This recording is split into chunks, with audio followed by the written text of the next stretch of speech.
இலங்கை தீவு, இலங்கை நாடு, இலங்கை தீவே ஒட்டுமொத்தமாக தற்போது மழைக்கால் பாதிக்கப்பட்டிருந்ததான் கூற வேண்டும்.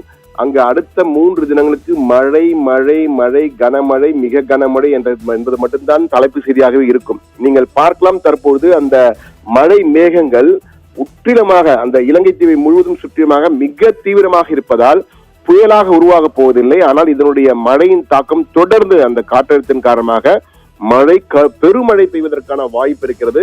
குறிப்பாக 3 விதமான தாக்கம் இருக்கிறது. அதாவது வங்கக்கடலிலே தென்மேற்கு வங்கக்கடலில் உருவான ஒரு பகுதி அரபிக்கடலிலே உருவானது. பொதுவாக மேற்கு நோக்கி தான் பயணிக்கும்.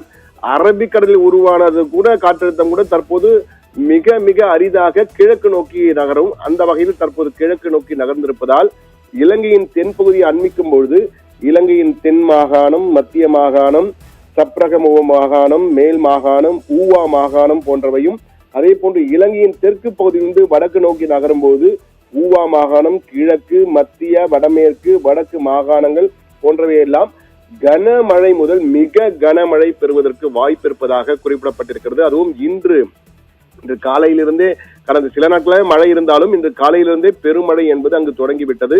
இந்த மழையானது பெருமளவுக்கு அங்கு அடுத்த 3 தினங்களுக்கு பெரும் தாக்கத்தை ஏற்படுத்தும் என்றுதான் தெரிகிறது.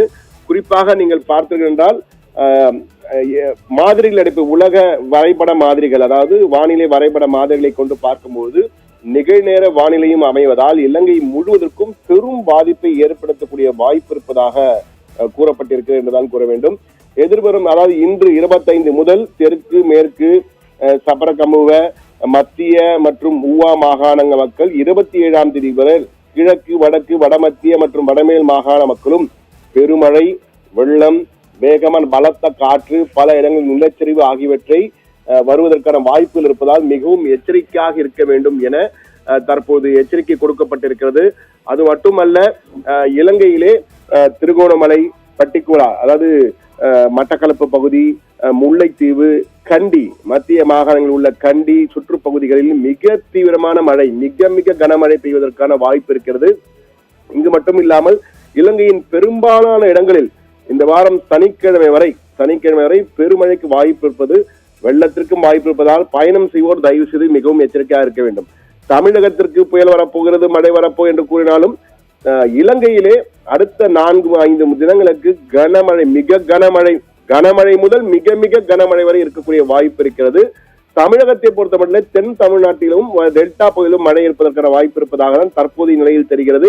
ஆனால் இலங்கையில் ஏற்கனவே நீங்கள் பார்க்கலாம், தற்போது இலங்கை காட்சிகளை தான் பார்த்தோம் நாம். இலங்கையிலே தொடர்ந்து மழை பொழிவு, அந்த தீவு முழுவதும், இலங்கையில இந்த இடம் அந்த இடம் இல்லாமல் இலங்கை தீவு முழுவதும் நீங்கள் பார்க்கலாம். நமக்கு கிடைத்த இலங்கையிலிருந்து கிடைத்த பிரத்யேக காட்சிகள் முற்றிலுமாக தார் சாலைகள் எல்லாம் தண்ணீர் சாலைகளாக இருக்கின்றன. எங்கு நோக்கினும் மழை மழை மழை என்பதுதான் தற்போது அங்கு பெரும் செய்தியாக இருக்கிறது. கனமழை முதல் அதாவது மிதமான மழை, லேசான மழை எல்லாம் அல்ல, கனமழை முதல் மிக கனமழை வரை பெய்வதற்கு வாய்ப்பு இருப்பதாக. புயலும் இல்லை, ஆனால் மழை காற்றழுத்தம் தொடர்ந்து அந்த பகுதியிலே சுற்றி வருவதால் மிக மிக மெல்லமாக நகர்வதால் இந்த இலங்கை தீவு முழுவதும் பெருமழை பெய்கின்றது. அந்த பெருமழையின் காரணமாக, அதாவது எங்கெல்லாம் நீர்த்தேக்கங்களிலே அங்கெல்லாம் நீர்த்தேக்கங்களாக மாறி இருக்கிறது என்றுதான் கூற வேண்டும். நீர்த்தேக்கங்களை வழிந்தோட ஆரம்பித்து விட்டன என்பதுதான் தற்போது அங்குள்ள நிலைமை. எனவே இலங்கையில் தற்போது பெருமழை எச்சரிக்கை கொடுக்கப்பட்டிருக்கிறது. இலங்கைக்கு சுற்றுலா செல்வோர் எல்லாம் தயவு செய்து கவனமாக திட்டமிட்டு தங்கள் பயணங்களை அமைத்துக் கொள்ள வேண்டும் என்ற வேண்டுகோளையும் நாங்கள் வைக்கிறோம். இலங்கையை சுற்று போட்டு தமிழே பேச்சு வழக்கில் சுத்து போட்டு அடிக்கிறார்கள் என்பது அதுபோல இலங்கையை சுற்று போட்டு தற்போது மழை பின் என்று பின்னிக் கொண்டிருக்கிறது, கொட்டோ கொட்டென்று கொட்டிக் கொண்டிருக்கிறது மழை என்றுதான் கூற வேண்டும். ராதிகா.